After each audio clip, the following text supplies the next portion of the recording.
তো এখন আমি যে সাবজেক্টের উপর কাট অফ দেবো সেটা হচ্ছে SLST, West Bengal school service commission, Bengali PG.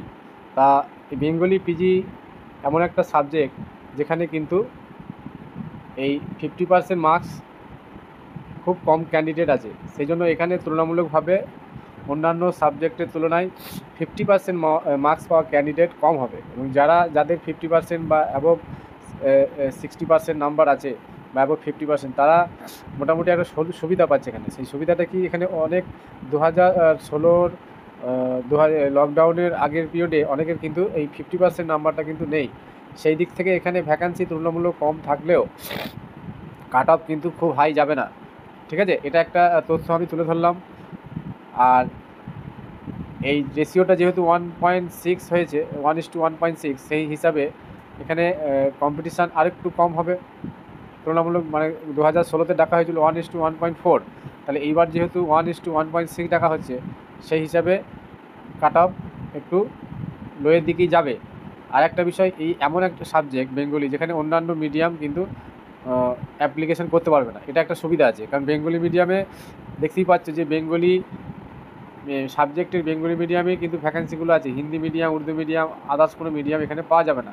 তাই এই ক্ষেত্রে এই একটা পজিটিভ দিক যে বেঙ্গলি মিডিয়ামে অনলি ফর বেঙ্গলি সাবজেক্ট, এবং এই 50% আপ বা 50% আপ বা 60% আপ নাম্বার যাদের আছে তারাই শুধুমাত্র এক্সামটা দিচ্ছে, আগেরকার মতো কিন্তু নয় যে সে এক্সাম দিয়ে দেবে। সেই দিক থেকে দেখতে গেলে যারা বলছে যে, অনেকেই আমি শুনছি যে বেঙ্গলি এমন একটা সাবজেক্ট বিলো 50 পেলে সে ডাক পাবে না, কিন্তু এই খবরটা কিন্তু পুরোপুরি ভুল। ঠিক আছে, বিলো 50তেও ডাক পেতেই পারে কেউ। সেই রেঞ্জটা আমি বলছি, কাট অফের রেঞ্জটা আনরিজার্ভদের ক্ষেত্রে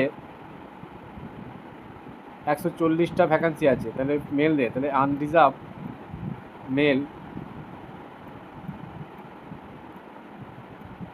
এটা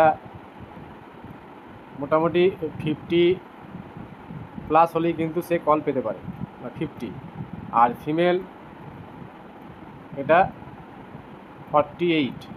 যদি আমি ইন সার্ভিসদের এই 10 নম্বর অ্যাড করলাম, আর ফ্রেশারদেরও এই 48 বা 50 মার্কসটা কিন্তু পেতে হবে, তাহলেই কিন্তু সে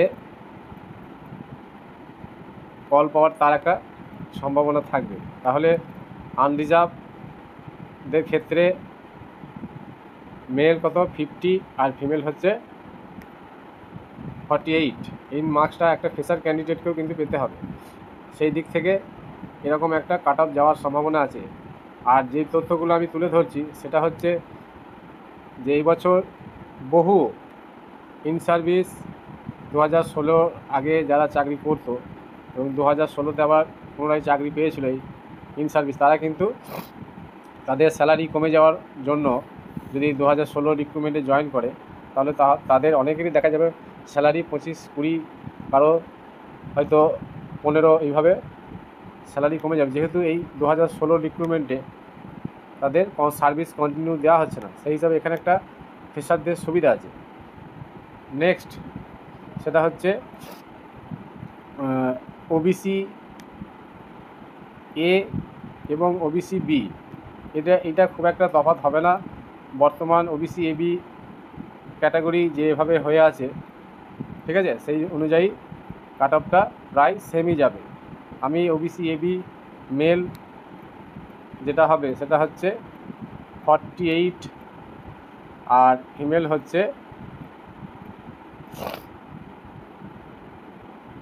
47। এরকম একটা যাওয়ার প্রবাবিলিটি আছে। তা যেহেতু 2016 থেকে 2025-এ 1.6 ক্যান্ডিডেটকে ডাকা হবে, সেই হিসাবে আমি এইটা দিলাম। নেক্সট হচ্ছে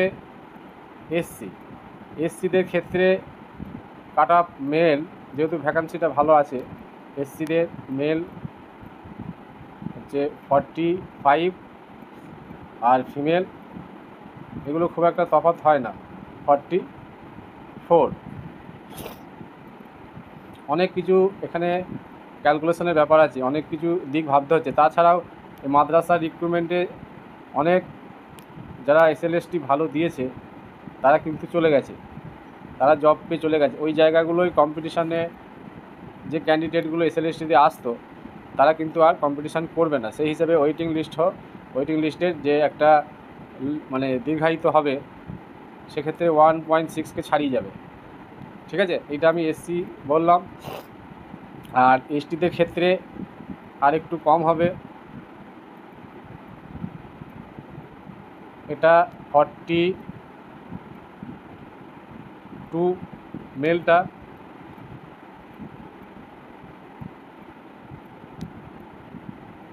আর বাংলা এমন একটা সাবজেক্ট মনে হয় ইজি, কিন্তু সাবজেক্টটা মোটেই ইজি নয়। ওই যে যাই বলুক, ভ্যাকান্সি যা আছে এবং ইন্টারভিউ কল পেয়ে যাবে, এরকম যদি একটা মার্কস মোটামুটি থাকে, এই ক্যাটাগরি ওয়াইজ যদি তাদের এরকম মার্কস থাকে। কে কী বলছে অত ওইসব খবরে কান দিয়ে লাভ নেই, কে কতগুলো সঠিক করেছে সেটা ফাইনাল কাট অফ দিলেই বোঝা যাবে। তো এই হচ্ছে আমি এই বেঙ্গলি সাবজেক্টের কাট অফটা বললাম। নেক্সট যে সাবজেক্টের কাট অফটা বলা হবে পরবর্তী ভিডিওতে, সেটা হচ্ছে হিস্ট্রি। আমি কাট অফ দেবো, এবার আস্তে আস্তে বাকি সাবজেক্টগুলো দেওয়া হবে।